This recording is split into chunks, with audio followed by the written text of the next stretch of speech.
Good morning, everybody. So we already have 41 attendees logged in. Awesome to have you all with us.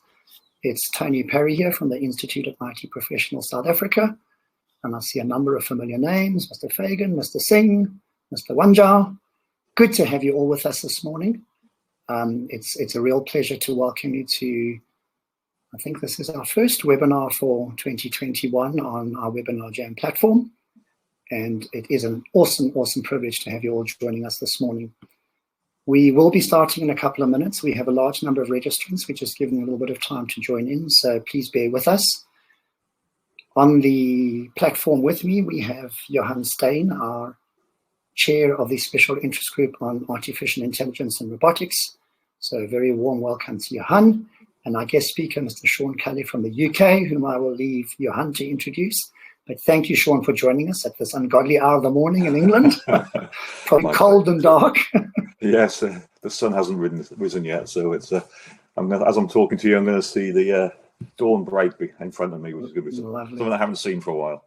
Well, we haven't seen the sun this morning either. It's very cloudy in Johannesburg today, but we've had a couple of days of rain. But Sean, good to have you with us. I'll leave Johan to do the formal introduction, but we really are privileged and honored to have you with us. So thank you. Thank you very much. And Johan yourself, of course.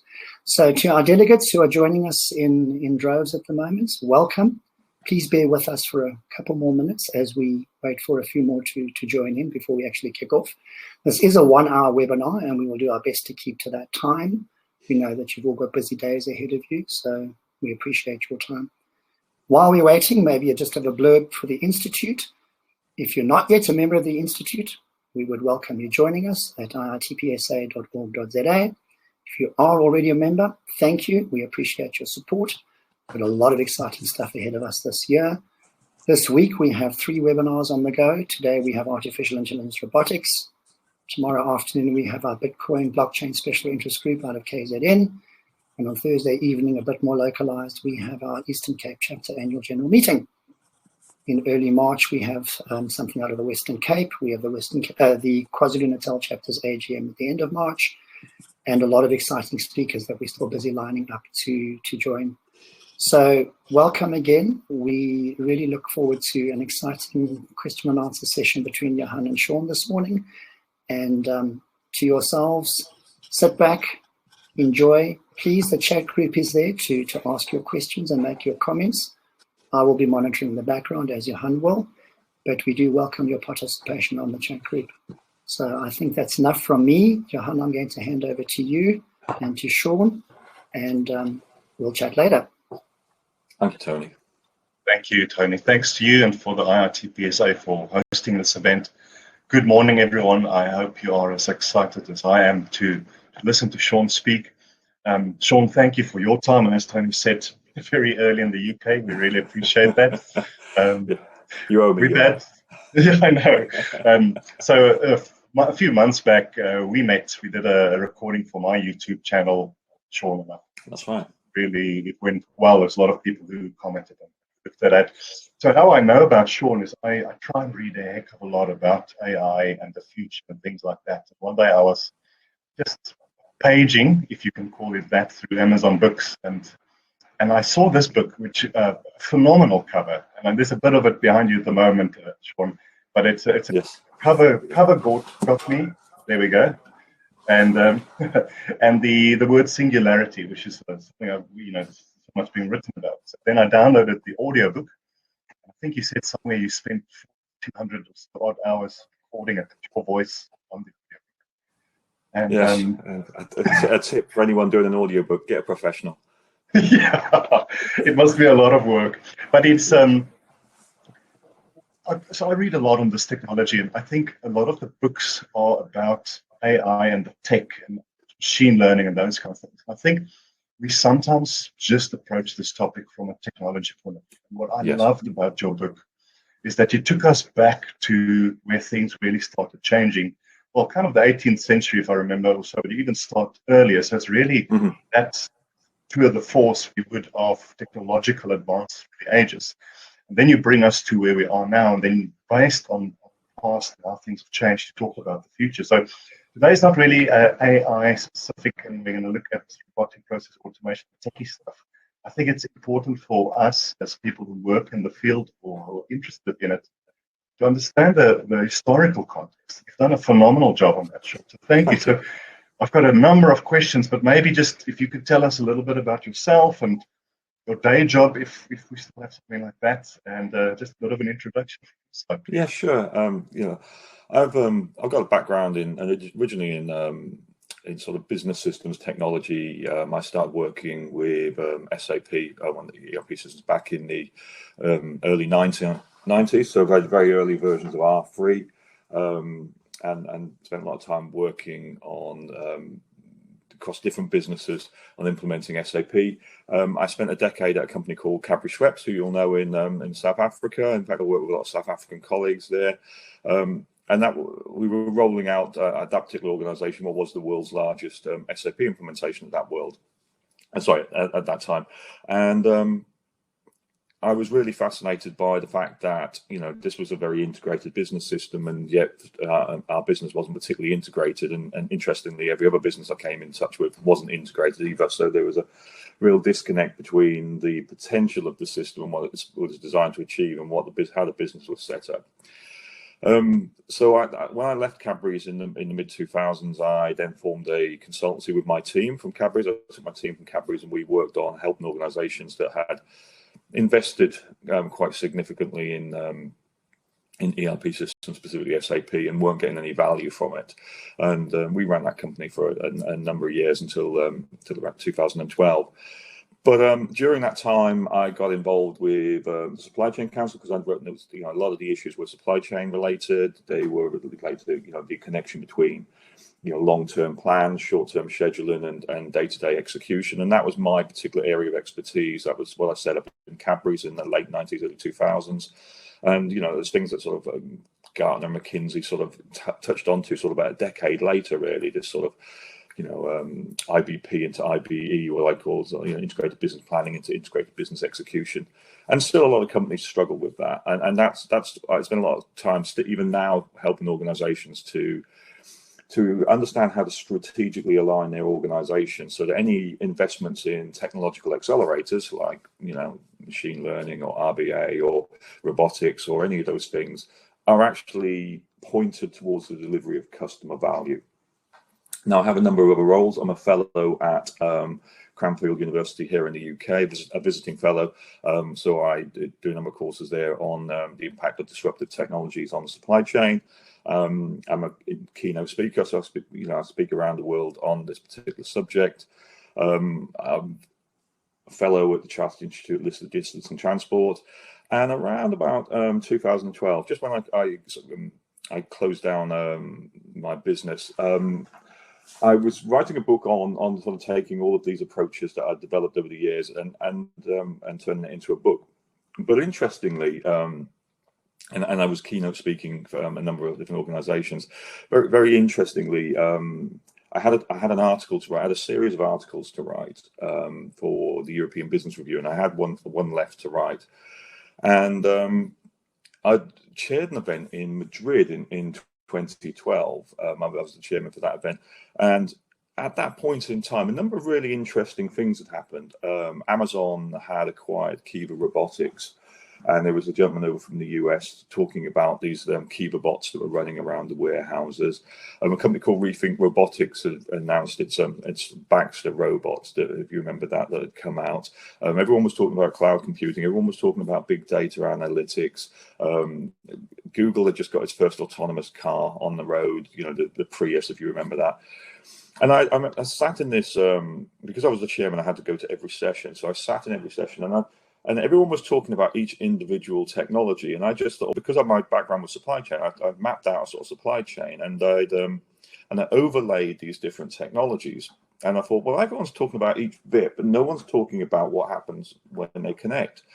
So that last article for the European Business Review, I sort of painted this picture of what the future, the automated supply chain could look like. And that was really well received. And then at the end of the year, I was asked to deliver a second speech at an event because we had a last-minute speaker drop out.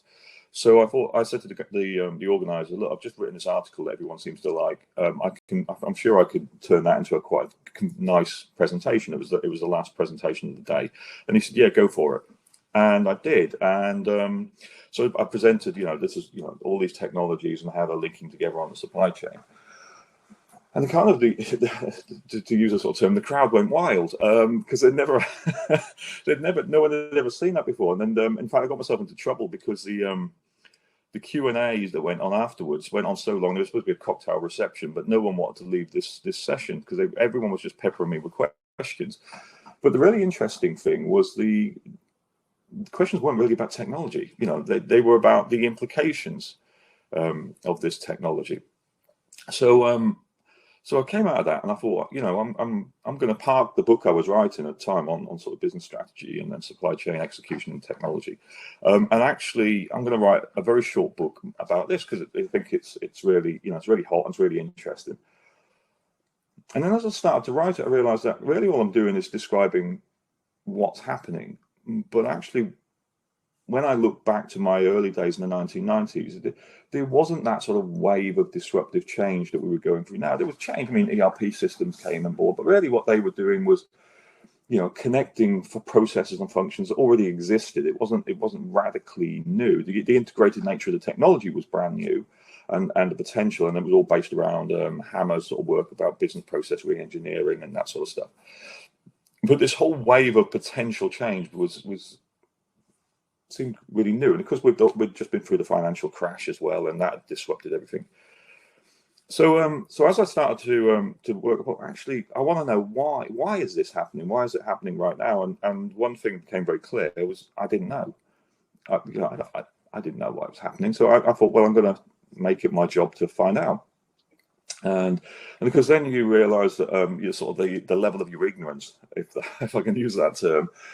So you realise how little you actually know about why it's disruptive, and I actually realised that not many other people knew why it was so disruptive. In fact, because when you get to understand this, because of the waves of change that are driving this, most people only ever live through one. They only ever experience one disruption period like this. So because it's the first time they've experienced it, they think it's the first time it's ever happened. And because one of the things that my research identified was that it's not. We've had a number of these, and they all stem back to the sort of birth of capitalism and the Industrial Revolution. And then because that raises questions, which says, well, why did the Industrial Revolution happen, and why did it happen in Britain? And again, I didn't really know. There are lots of historians who prophesize around that, but actually. When I dug into it, there was a lot more social factors than there was technological factors. People talk about James Watt, which is the gentleman you can see behind me, and he mentioned the steam engine. But why then and why there was a really interesting question, and that takes you into some really major societal factors, based around effectively individual freedom and the separation of the state and individual abilities to develop innovations and to profit from those developments, which was really interesting. But of course, then the really interesting question is, once you understand why something's happening, the next really, really in question, the question everyone peppered me with after I'd done this talk and every other subsequent talk since then was, so what?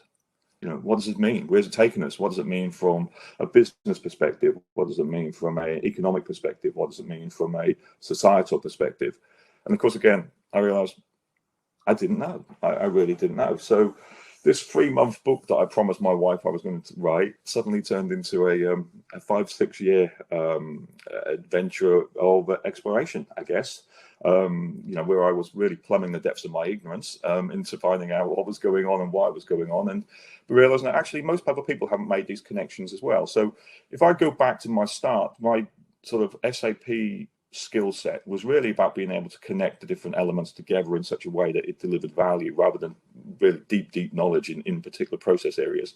And I think Transition Point has really been exactly similar to that, which is a connection together of multiple different areas, the past, the present, and the future across, business, economics, societal elements, to try and sort of really project where things are going. And it was quite a journey. It's not a journey that's finished, to be fair, because I'm still working on the 2nd edition and still revising it. It's like an itch I can't stop scratching, to be honest. So it's not a short book to read. No. From an audiobook point of view, it took me a long time, but it is engaging. It's not like a university textbook. It's a fun read. It's well researched. And the one thing I missed on the audiobook is footnotes, because you mentioned so many reports, and somebody said this and you read this there. So, but the audiobook is great because you can listen to it in the car. But it's a book that kept me going, and maybe to your point, every now and then I went, now I understand why that happened. And it gives me context. So I almost feel like it's a book that everyone should read, especially people who work in technology. What I want to ask you is because you talk about this fifth and sixth wave transition, but I really want to get to the future stuff. But maybe in a few minutes, if it's possible, take us to the first wave, and to where we are now. Just a summary of what happened, the main things that happened. Yeah, well, the concept of they're called business cycles or Kondratiev waves. I mean, the reason they're called Kondratiev waves is because the original person who identified them was Nikolai Kondratiev, who was one of the leading Soviet economists working in Joseph Stalin's reign, and he was tasked at the time of the Great Depression in the US to sort of basically do research to suggest that the death of capitalism was nigh because of what was happening with in the Great Depression in the US. The whole stock market crash, and because in Soviet Russia they celebrated that as a great thing and being the end of capitalism, and he did his research and he came back and said to Stalin, I don't think this is the death of capitalism. In fact, what I've tracked back is that ever since the first industrial revolution, there's been a series of waves, of cycles, of rises and falls where, capitalism, and there's a period of enormous growth, which seems to be followed with a bust. And then there's another period of that. And of course, that wasn't exactly what Stalin wanted to hear. He wanted to hear that communism was the future and that capitalism was a doomed system that was now on its death knees. He didn't really want to hear that it was about to self-renew and to have a second life. So unfortunately for Kondratiev, he was sent off to the Gulag, where he spent a decade and before they finally executed him. But he was absolutely correct, and his work was picked up by another Austrian economist called Joseph Schumpeter. And Schumpeter really said, well, Kondratiev was the first person to really identify what's going on with these cycles, these long cycles, business cycles. But Kondratiev never really understood why necessarily it happened. He thought it was all to do with commodity prices, which is a side effect. But Schumpeter was the first person who really understood that the architect of these was the innovator, the entrepreneur, and the innovations that they generate, and specifically around three sort of macro innovation areas: transportation, communication, and power. So if you go right back to the first industrial revolution, really what it was generations in power, which is steam, which allowed us to create revolutions in transportation in terms of the railways and the movements of that. There wasn't much going on at that point in communication, but in the second wave, you start to see things like the telegram emerge, where we're able to communicate with New York, for example, and the sort of the great revelations that take out. So the first revolution was very much around, the whole of steam power and the generation of industry. The second one becomes more about the steel and the railways. The third one's around about electrification of society. And then the fourth becomes the mass production of the automobile, and the fifth is the computer age, and all the things associated with that. And now, of course, we're into the sixth wave, where we're talking about a whole host of different industries, from everything from genomics through to artificial intelligence. But if you look at the sort of the power, communication, and the transportation element, you can see all three of those at play right now. So we're talking about transportation, we're talking about the connecting with the power element, renewable energy drives, the electrification of cars. You're talking about, potentially, autonomous vehicles, vertical takeoff and landing drones, which we've, been experimented with, but we haven't quite seen yet. Communication, we can see in the Internet of Things, we're seeing 5G, 6G telecommunication. So you're seeing these sort of convergence of different technologies coming together in the sixth wave that's going to create more industrial endeavor and more financial growth than I think we've ever seen before. The interesting thing for me was the side effects of those waves, which I talk about quite a bit in the book, which I don't think anyone normally talks about. They see the growth and think it's all a good thing, but of course there are significant side effects to that. And that's really what Schumpeter touched in on, which was what he called creative destruction, the process of creative destruction. From all of this creation actually has to destroy the status quo and what was there existing. So the automobile destroyed the industry for buggy whip makers and horses and carriages and those sorts of things. And so the computer age destroyed the businesses of secretaries and people like that, and so forth. So this whole process of creative destruction is kind of the driving force of each of these waves. I want to just go back to the beginning again. A lot of these things started in Britain. Yes. Why specifically there? What were the circumstances that led to it happening there? Yeah, I think that was probably one of the most interesting things. And it's, as a British person, you always try not to, to make it sound like there's some sort of form of British exceptionalism, and there certainly wasn't anything like that from a sort of genetic perspective or any rubbish like that. It's actually all to do with freedom. It goes back to freedom, and it goes back to the social structures. And there'd been a series of events, as I talk about in my book, that created a societal structure in Britain that was different to the rest of the continent. And it was very different to other very civilized societies like the Chinese dynasties, for example, who were massively more culturally advanced than a small wet and windy backwater in the middle of the Atlantic, like Britain, or the Ottoman Empire, which had huge advances in areas like mathematics, for example, and covered huge swathes of areas. And one of the questions I had was, why didn't they industrialize? What was special about Britain that enabled it to industrialize? And for a while, it looked like maybe the Dutch would be the first ones to industrialize. For example, you had the Dutch India Company, for example. So it was into mercantilism and those sorts of things earlier than Britain was. But there was a series of events that really set the way. Some of which were purely accidental, some of which were, done for different reasons. But actually, when you add them up, you created a societal structure in Britain where the individual was free from state intervention, free to innovate, and free to keep the rewards of their innovation. And that differentiated it greatly from places like China, where if the emperor said you didn't do something, you didn't do something. Otherwise, your life would come to an end.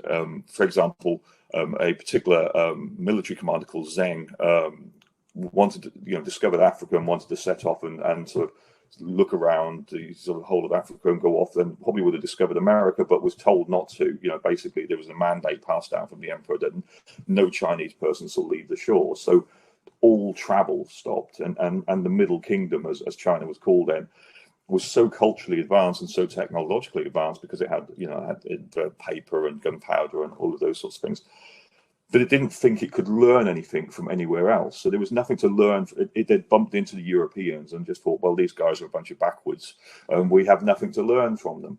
And as a result, they didn't learn anything.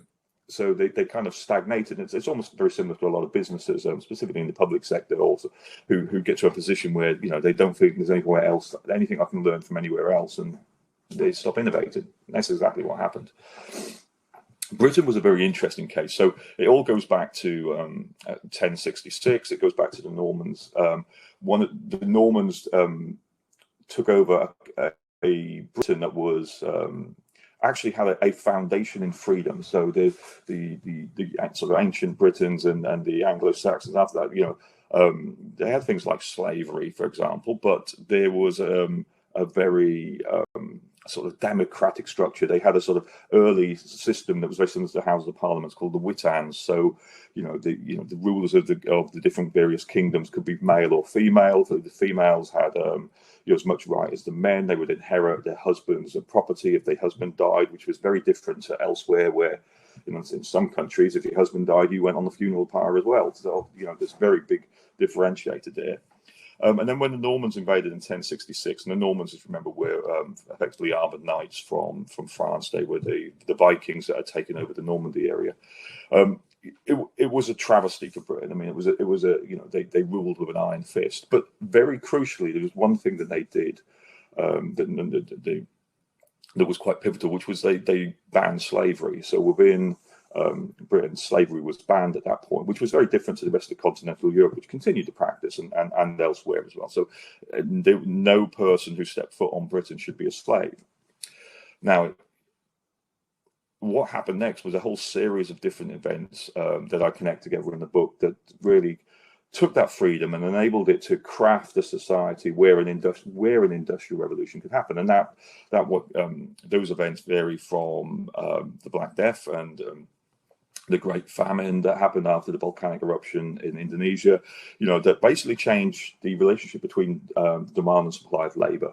So suddenly laborers had worth, and they could command their worth in a country where there was, they needed more, you need more people than they actually were still available at that point in time. And it ended up in things like the Peasants' Revolt, where, people fought for their own rights. And then you had sort of Henry VIII, who broke, a very pivotal event where he obviously broke away from Rome, and that really changed Britain in more ways than he ever anticipated, which obviously created its own church, but its own Protestant church. But what it did was it stopped that top-down rule that was still very prevalent in the rest of continental Europe, that the Pope and Rome dictates to these other countries what happens. Suddenly now Britain had autonomy, so it was a country where its people were free. Although serfdom was still very prevalent, but it had autonomy. They were put away from that, and that led. I'm going for a lot of history here, but that led all the way to 1688, which was what they called the Glorious Revolution, and this was a very pivotal event in British history because it was a bloodless revolution that took place that said, well, there was, after the very messy and very bloody civil war, a coup was undertaken by Parliament to stop James VII from taking the throne, because he was going to take Britain back into this, to become part of the sort of Catholic dynasty again and be ruled again from Rome. And rather than a sort of military coup, it was effectively wasn't a democratic coup because it was done by Parliament without the people, but it was a bloodless coup, and they brought William of Orange over from the Netherlands to rule the country, and Mary went up to Scotland. But there was a number of different acts that were passed that basically reinstated a number of different elements to it. There was religious freedoms because what they wanted to support the non-conformist, Protestant religions like the Methodists and the Quakers and those sorts of things. So they put a number of sort of test acts in place which enabled people to have religious freedoms, even though the Catholics were kind of pushed out the way to a certain aspect. But it came out of that with a country that was, it had a civil war. It didn't want anything to do with that. It had a parliament. It had individual freedom. But it also had a couple of other things that no one really talked about, which were really interesting. One of which was these people like the Quakers, like the Methodists, for example, that were, usually very educated and wealthy people, but who couldn't work in. One of the test acts said, you can have your own religious freedoms, but you can't work in law, you can't go into politics. So they had to find another outlet for their endeavour. And one of the other very unique differences that we had in Britain was promenculture. So one of the rules that was passed down, which wasn't prevalent across Europe, was that the firstborn son inherits the land, and that's kind of stopped in continental Europe. But it continued in Britain. So if you were the firstborn son, you kind of got everything, and if you were the secondborn son, you kind of got nothing. And if you were the daughter, you was expected to marry someone else who was very wealthy. So the secondborn son had to find another outlet to generate wealth. And remember, these people were usually landowners, so they were educated. So industry became an outlet for that aspiration, so they had to go and find their own way. So they moved into industrial endeavors. And I think the final piece was another connection was clubs, and specifically coffee clubs, because countries that were top down, and now Britain was bottom up, and very unique in that bottom up nature. The countries that were top down had a real issue with people meeting and discussing things, because you could be talking bad about the politicians or the religious leaders or the state leaders. So they kind of prevented clubs from existing. But in Britain, specifically in the 17th century, when coffee came over, and specifically the 18th century, these coffee clubs took out where people from quite high stature to the sort of lowest working person, as long as they had a penny in his pocket, could go into these places, grab a cup of coffee, and you were replacing a sedative, alcohol, with a stimulant, caffeine.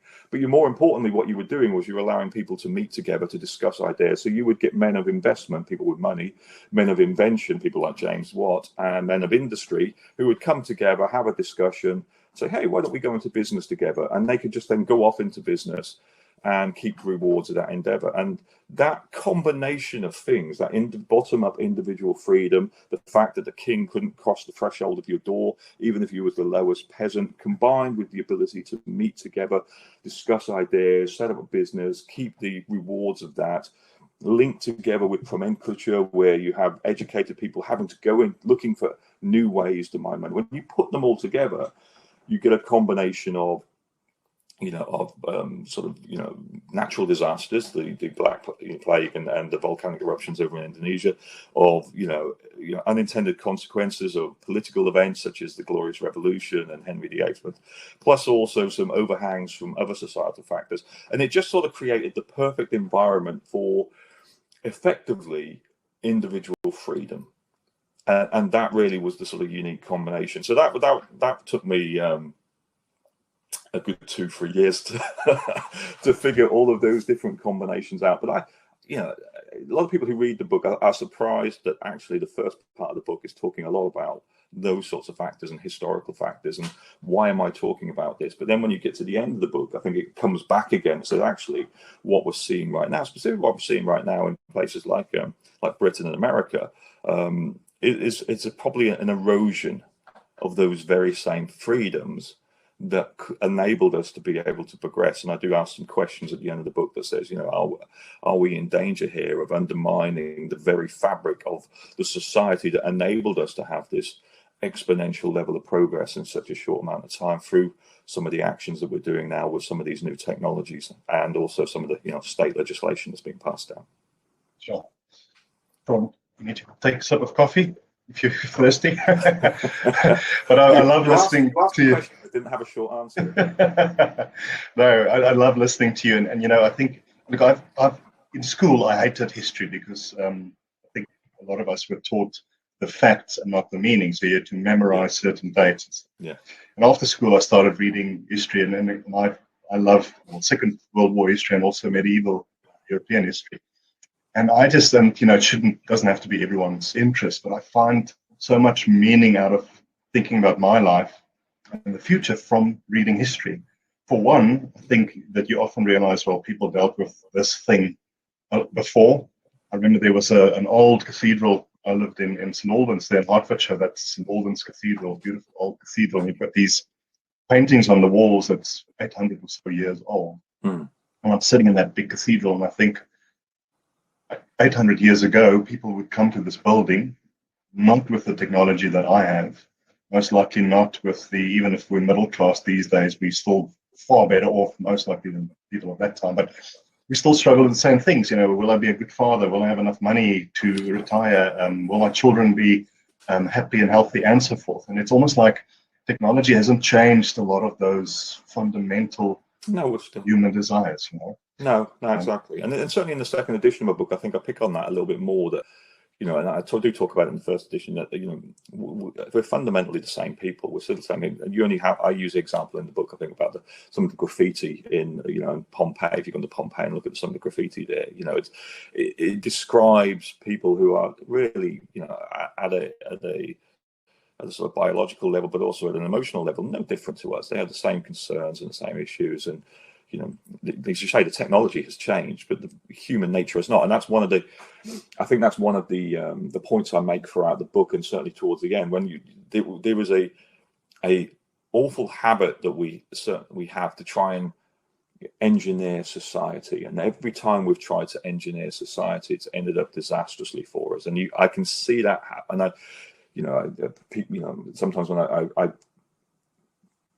repost or retweet stuff on Twitter, it's mostly about where I'm seeing instances of, this creeping authoritarianism coming in again. That, there's this sort of belief that some people know better than others about how society should run, and that worries me, because the one thing that's we've proven over the year is that individual freedom and the ability to grow up in a free society is absolutely, the best way for us to enable us to achieve our own desires, but also for our children to be able to grow and to thrive as well. We really want the minimum amount of state intervention into our personal lives, but obviously we'd like the state to make sure that we have a safe and healthy environment around us.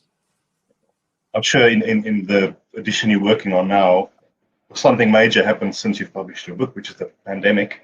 And I'd love to, if you can look at this change from fifth to sixth wave through the lens of what's happening at the moment, but also to what you just said, this authoritarianism. I so often think about Orwell and Big Brother and Thought Police. If you look at some of the things that governments are doing at the moment to fight the pandemic, but then you also wonder what else is slipping through there. So let's look at it through the COVID lens, this fifth to sixth transition. Yeah, I mean, I get a lot of people sort of comment said, you predicted a lot of what's happening right now, and then I was like, well, there are two things really. I think I didn't predict the speed it was going to happen, and I think COVID has proven to be rocket fuel to so a lot of the stuff that I predicted potentially happening has happened, and it's happened a lot quicker than I would have thought, and the accelerant for that has been COVID. I then want, could I have predicted COVID? Well, I don't think, a global pandemic was something that was in the realms of my book. But actually, when I did sit there and think back to things like the Black Plague and the Spanish flu, and they all happen at this kind of point in the wave cycle, which is really interesting. Not so much the Black Plague because it was before the waves, but because generally pandemics are related to a large movement of people. So the Spanish flu was all related to people from the First World War moving back to their home countries, bringing disease. The Black Plague initially was due to trade coming down the old Silk Road and moving the bacterium for the rats that came from that. And of course, COVID has traveled the world so quickly because of globalization and the fact that people, jumped on planes to Wuhan, to Milan, to go back, and then just spread across the world very quickly from there. So there tends to be at this transition points, there tends to be a movement of people, or either because of the military issues that happen, and you'll know because you read the book that this is the time where the most dangerous time in all of the wave cycle is where you have the old and the new power struggles taking place. So we are in the midst of the very dangerous point in the wave cycle, and COVID still, I think, is a bit of an existential threat, not necessarily because of the pandemic, but the response to the pandemic and what happens after that. I think we will probably see trade restrictions. There will be a reduction in movement of people. So I think there's COVID isn't played out yet, and its impact hasn't been seen yet. True impact. We had last night in the UK, we had our Prime Minister give us a path out of COVID, if you know what I mean, path out of lockdown, I should say. But there's a bigger battle that's going on behind that in terms of the business implications of a hotel and retail industry that's effectively had to shut its doors for a year. An events industry like SIGAIR, for example, in South Africa, that has not been able to have a physical event for clicking close to sort of 15 months now. The impact of that hasn't necessarily been felt yet, and then I think there's a lot of geopolitical stuff behind the scenes that's yet to play out as well. So yeah, it's been interesting for a number of different ways. It's been interesting because of the impact it's had on technology and technological adoption, and the accelerant it's created there. But it's also going to be interesting from a business perspective and also from a geopolitical perspective. Before we look at some of the questions, Sean, I want to ask you about the future. And so, you've got young children. Yeah, mine too. I've got a son that's almost 7 now.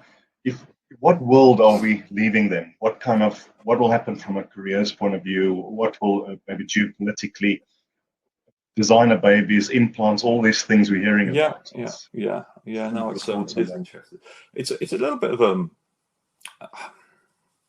I find it a little bit of a painful subject, if I'm honest. It was certainly when I wrote and researched all the economics chapters and the societal chapters specifically. They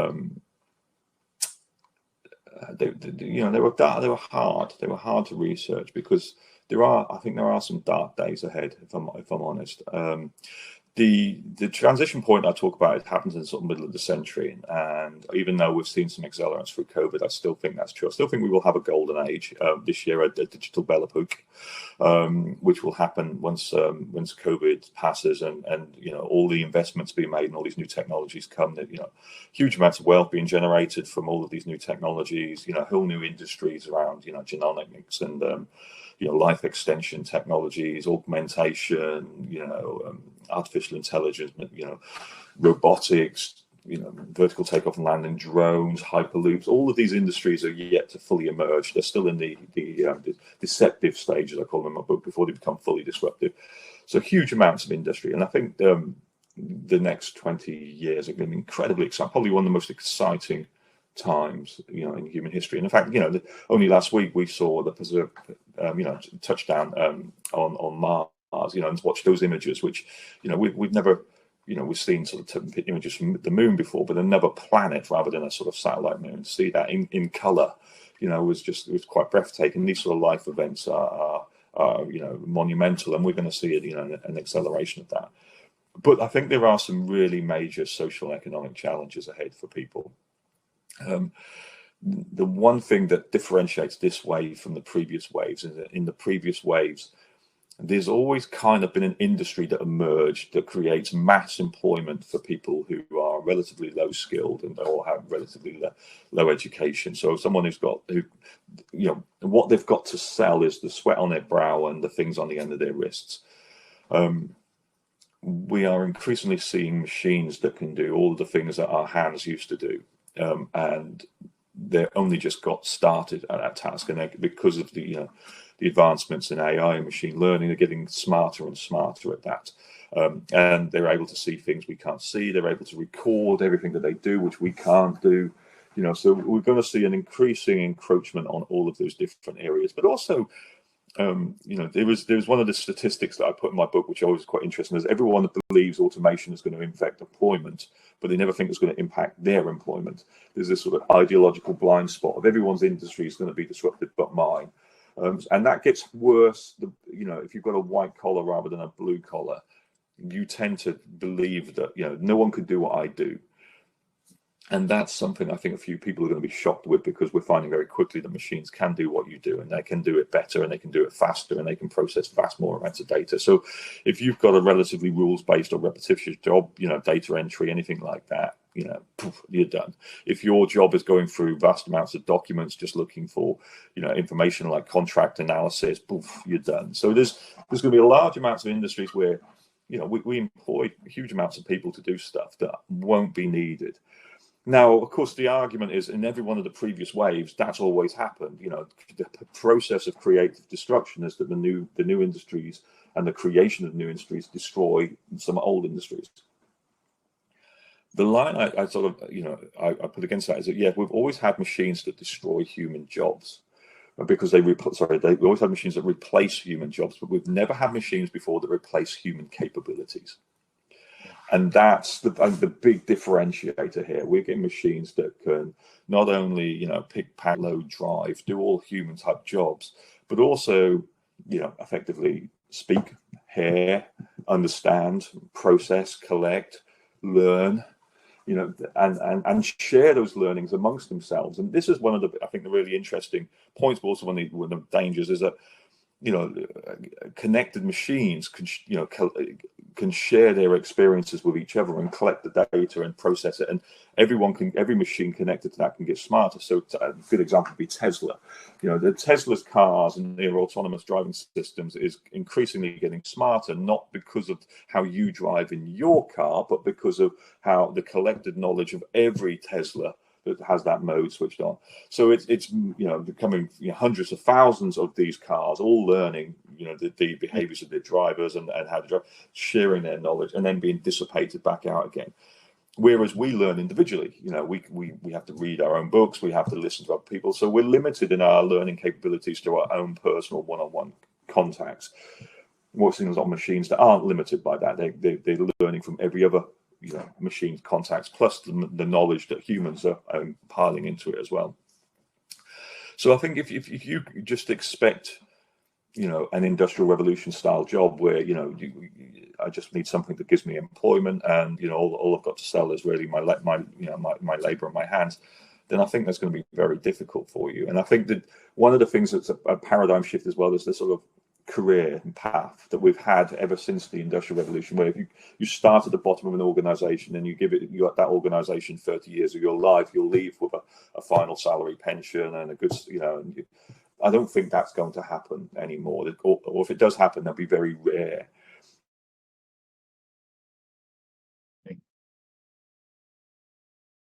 Danny, are you still online?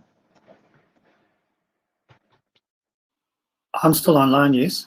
Yeah, I see Sean is frozen. Is it just on my side? Oh, No, he has frozen. He's probably just dropped off. Sean, are you back yet? Yeah, I'm back. Sorry, I just got a message telling me I'd left the room. I didn't intend to leave the room. Welcome back. Yeah. So these sort of portfolio workers are emerging, where we have a number of different jobs, gig economy jobs, where people have a number of different ways, which in some respects are very, it's an exciting and interesting opportunity for young people, that you can have a number of different roles, a number of different skills. You can do one thing that maybe you're massively passionate about, and supplement that with other types of employment. I think increasingly as time goes on, though, they'll become less and less prevalent. So, for example, a lot of people right now have side gigs as Uber drivers or Lyft drivers or Amazon Flex delivery workers or something like that. All of those jobs are going to go in the next decade. They're all going to be, autonomous vehicles and robotics all combined together to replace most of those jobs. New jobs will emerge. There will be a whole raft of new jobs. But I think the danger this time is actually the skill level is going to increase significantly. So the entry level skills needed to be able to do those jobs is higher, and it will require different skills. It will require the things that we haven't traditionally taught people: creativity, entrepreneurship, insight, investigation, inquiry, all of those sorts of things. We'll have all of this information at our fingertips, so the skill will be really being able to ask the right questions. Well, we haven't taught people how to do that generally. We've taught them, as you said at the start, we've taught them how to learn facts and figures and repeat them. Well, what point is that in a world where everything's just a Google away? In fact, increasingly we're engaging with technologies by voice, so we can just say out loud, when did Henry VIII die, and the machine in the corner will tell us. So what's the point of remembering those sorts of facts? They have no value anymore. So learning will have to go through a major paradigm shift to adapt to the new types of employment. But there will be a big question to be asked that says, given that we've got a higher skill level required in order to do these new jobs, and given that machines are now doing the routine and the repetitive and the dangerous jobs, there is going to be a disconnect between demand and supply. There is going to be more labor available than there will be sort of things to do. And then it becomes a question of what happens to the other people. And that's one of the questions that I get asked at every session. What happens to the people who won't be able to find gainful employment? And that obviously concerns a lot of people. Sean, we've got about 10 or so minutes left. I mean, because I've got 100 more questions in my head. Okay, sorry. I'll try to give shorter answers. No, please, it's fascinating. We've got, I just want to have a look, Tony. I think there's 2 questions in the chat. We can maybe pose to Sean. Just quickly see if I can see them. Do you want me to bring them up, yes, Johan? Yes, please, okay. Tony. Thank you. So, excuse me. Sean, the first question we received this morning comes from Jacob Odada. And his question is, based on this disruption in the job market, should we not consider universal basic income? Yeah, now that's a really interesting question. The short answer is yes. The longer answer is, interestingly enough, one thing my research identified and no one else seems to have picked up on is that universal basic income has been proposed as a solution at every wave, including the first one. So one of the interesting things that I talk about is that if you go back to the very first wave, the first industrial revolution, the French Revolution that was happening across the Channel, and all the disruption, and so because of wealth inequality because of the Mary Antoinette and let them eat cake, and the poor were starving. The proposal by two people, Thomas Spence and Thomas Paine. Thomas Paine, who you might remember, wrote The Rights of Man and was very instrumental in the generation of the American Revolution over in the US. And in fact, a lot of his learnings went into their constitution. Suggested that the profits of the land should be given to each citizen as a citizen's income. And then that one of the things I found is that proposal comes out at this point in time, at the upswing period of the wave. For every single wave, it gets raised again and again and again. And because we only generally live through one wave or what experiences first, every time it comes up, we think it's a new idea. But I do put the point in the book that I think it's probably an idea whose time has come. Because what's happened is there has been a pinch point where old industries have collapsed. People have wondered about, where are these people going to get a job and how are we going to pay for them? How are we going to live? And there's always been another mass employer industry, one of the new employments come up. So we took people out of the fields. Most people, 8% of the population used to work in agriculture. And then suddenly, everything from advances in, agricultural productivity through chemicals all the way through to machinery and tractors and those sorts of things. So what are these people going to do now? How are they going to find a job? And poof, up comes the factory and the assembly line, and then that gets destroyed by automation, and poof, up comes call centers. And there's always been another sort of mass employment. See one this time. I don't see the big companies that require huge amounts of human hands to do sort of repetitive jobs. So I do think that probably basic income, or some form of basic income, is going to be required. And I think I'll go back to your previous point about COVID. What we've just seen in most developed nations is the government state sponsor individual and business activity. So most of the Western countries have indebted themselves to billions of pounds to basically provide support for businesses, but also to provide support for individuals. So I think what we've probably just seen, and there's the catalyst and the groundwork being laid for a more a higher level of state support, specifically as we go into this next phase, which is where a lot of the unemployment element will happen, where a lot of these old industries will be disrupted by advancements in machine intelligence and all the robotics associated with that. I think we're probably this time going to see it. If it doesn't happen this wave, it'll definitely be needed by the middle of the century.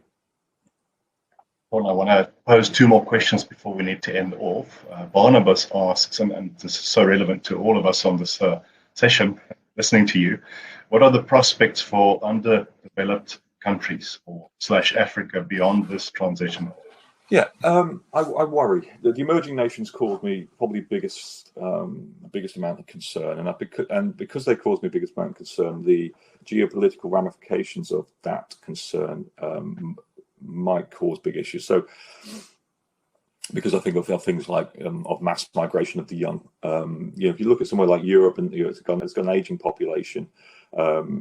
It's always required a more young than old to support the old during their last days. Two things are happening here. One, the old are living longer, and secondly, the birth rate's dropping. So there's, I think a lot of our geopolitical leaders are looking at migration as a way to support that. Now, is that necessarily going to be the answer? But I don't know. But I think you're going to see a lot of migration away from emerging nations because of the fact that they expect an industrial revolution. They expect the same way that Western nations had, that there will be mass employment for people who have relatively limited skills, but they just want to move their way and their family towards the middle classes, and that might not happen. And I think one of the things that you're seeing specifically in Africa is the young moving away, and I think that in some respects can be disastrous because it stops those countries from developing. But also, it's completely understandable if there are no employment opportunities in those countries. It's a very complex scenario because I think one of the positives that's happening this time is that you are getting access to technologies that potentially in previous waves would have taken many years to diffuse across to more emerging nations. But actually what's happening now is they're diffusing incredibly quickly. So the technology we're engaging with now, the phone that you have in front of me is probably no different to the phone I have in front of me. These things, they don't hit different countries, decades afterwards. They get launched globally at the same time. So the ability for people to learn new skills and learn the skills is there. But I do worry that India, specifically China, specifically, and Africa's probably unique now, in that it's the only continent that has still, a growing young population, where most of the other nations in China, Japan, Europe have an aging population. So, and there's going to be a lot of pressure, I think, in Africa for those people to find work in this new world, and there'll be a lot of pressure on your education system. And I think technology will help your education system greatly, because it will enable people to have access to knowledge that previously they didn't have. But will there be enough jobs? I don't know. I don't know is the answer, but it does worry me. It does worry me greatly. And I know China, if you look at China, for example, China's very concerned about this. It's very concerned about what they call their bare branches population, and you'll know this because you read the book. But there's the use of the social credit system and the use of constant surveillance is because they are concerned about vast numbers of people who are unable to find work, unable to find a wife, directionless, and therefore dangerous. Young men specifically who don't have a wife, don't have a job, are generally drawn towards brotherhoods and gangs and those sorts of things, and criminality. So China is using technology to, effectively with an iron fist, control its population. And I think a lot of other nations are going to do the same. Specifically, if you get a large migration across from other nations where people maybe don't share the same sort of cultural backgrounds, and there becomes issues with integration, those sorts of things. I think we're going to see technology used in quite ominous ways to control the movements of individuals. And unfortunately, I think COVID has been a catalyst for that again. We're talking here about vaccine passports and identification trackers and all those sorts of things that I did think would be not discussed in Western nations until the 2030s at least, but here we are. Sure. One last question, and then we need to drop off. I wish we didn't have to. And a lot of questions are coming in, but there's one from Prof. Carlitz that maybe connects to what we've been talking about just now. Is how can we prepare the African workforce for this technological shift? Yeah. Again, I think if you I use the line in my book, if we teach our children to compete against the machines, we're teaching our children to lose. So I think Africa should take advantage of the technological bounty that is available and the access to information that is available. It should look at encouraging its population to learn, to educate itself, to use telepresence technologies to reach out to areas that to support its education system, to try and, as much as it can, build the infrastructure for the next wave. So, I use the example in my book, autonomous cars need rules. So if your infrastructure is not at a level where, there are rules to the way traffic operates, you're not going to be able to take advantage of things like autonomous vehicles in the same way as you can in the UK or the US, where, there's a very clear structure to how vehicles. I always remember when I was, in Kenya, there's your car stops and the car behind just goes round on the path or something like that, and robots. I always think, they're going to struggle with that because they have to understand what the rules of the road are, and if the rules get made up as you go along, then that's going to be quite difficult for them.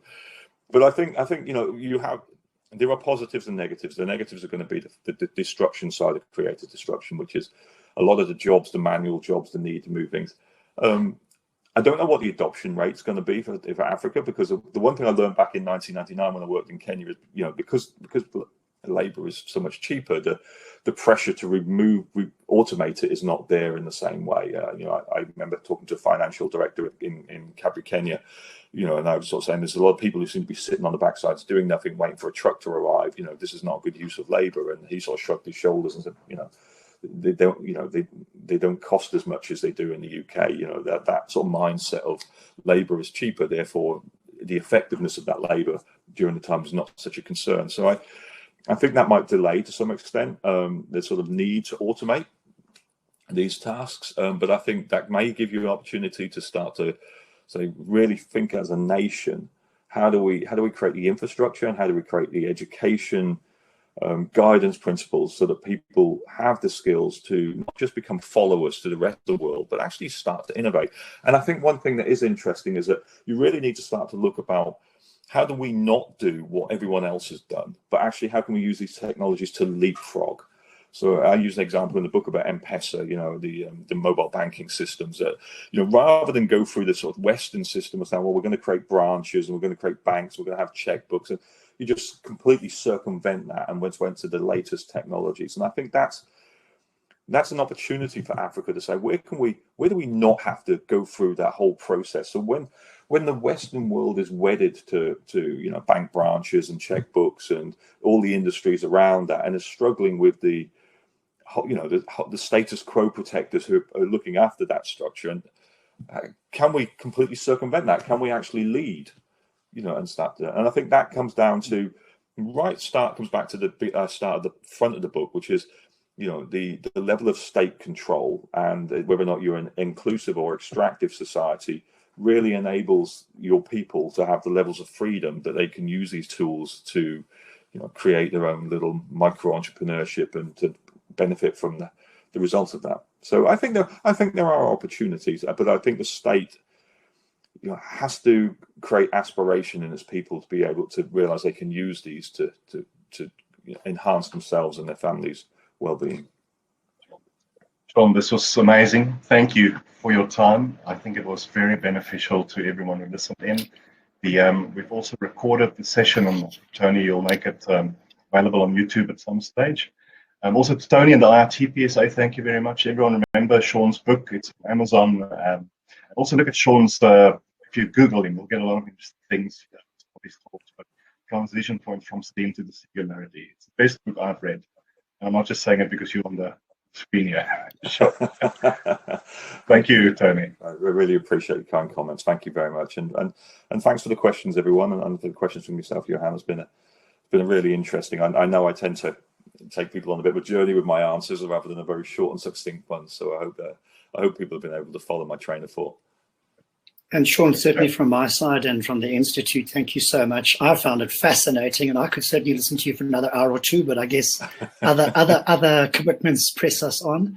So on behalf of the Institute of IT Professionals South Africa and all of our audience, thank you to yourself and to Johan. It's been a really fascinating morning. We are privileged to have had you join us. To all our delegates, thank you all. We trust you have a really, really awesome day, and until next time, take care. Bye-bye now. Thank you very much, guys. Have a good day. Take care. Have a good day. Bye-bye. Thank you. Bye-bye.